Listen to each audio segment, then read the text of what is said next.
ఇప్పుడు రైస్ తినొద్దు, చపాతీ తినండి, రాత్రిపూట మనకి డయాబెటీస్ రాదు, కొలెస్ట్రాల్ రాదు, ఇట్లా మాట్లాడేవాళ్ళు చాలా మంది ఉంటారు. ఇది ఇంకొక రాంగ్ ఐడియా. రైస్ తింటే డయాబెటీస్ వస్తుందని కాదు. డయాబెటీస్ వచ్చినప్పుడు రైస్ తగ్గియాలి, అంతేగాని షుగర్ ఉంటే మీరు షుగర్ తింటే షుగర్ రాదు. ఓకే, షుగర్ ఉన్నవాళ్ళు షుగర్ తినకూడదు. రైస్ కూడా అంతే, కార్బోహైడ్రేట్ బేసిక్గా. అలా అని చెప్పి కుంభాలు తింటే ఛాన్స్ పెరుగుద్ది. అంటే సపోజ్ నువ్వు too much rice eater, too much carbohydrate intake ఉందనుకుందాం. కొంతమందిలో కొంచెం తత్వం ఉంటే, షుగర్ ఉండే తత్వం ఉంటే త్వరగా వచ్చేస్తుంది. సో అంటే నువ్వు టూ మచ్గా తింటే నీకు ఆ తత్వం ఉంటేనే. తత్వం లేదనుకో, అసలు షుగర్ వచ్చే తత్వమే లేదు అంటే నీ బాడీలో ప్యాంక్రియాస్ బాగా పనిచేస్తుంది, ప్యాంక్రియాస్లో బీటా సెల్స్ బాగా పనిచేస్తున్నాయి అంటే నువ్వు ఎంత తిన్నా కూడా it is all right. Okay. So ఫైనల్గా పెథాలజీ ఇంపార్టెంట్, లోపడున్న పెథాలజీ ఇంపార్టెంట్. ఇవన్నీ హెల్ప్ చేస్తాయి, అంతేగాని లోపడున్న పెథాలజీ ఇంపార్టెంట్.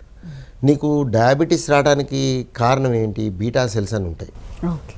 బీటా సెల్స్ అని ప్యాంక్రియాస్లో ఉంటాయి. అవి ఇన్సులిన్ సెక్రెట్ చేస్తాయి. అవి 90% డ్యామేజ్ అయ్యాక, అంటే 10% మిగిలినప్పుడు షుగర్ బయటకు వస్తుంది. అంటే సైన్యం అంతా అయిపోయి నువ్వు సేనాధిపతి, రాజు, ఆ పక్కన ఉన్న ఒక 10 మంది మిగిలినట్టు మొత్తం అంతా పోయారనమాట ఊడ్చుకొని. సోల్జర్స్ ఒక 10,000 మంది. సో అప్పుడేంటి, వీటితో పని కానిస్తున్నాం మనం. అప్పుడు డయాబెటీస్ బయటకు వచ్చింది. అంటే దాని వెనక ఇంత స్టోరీ ఉంటుంది.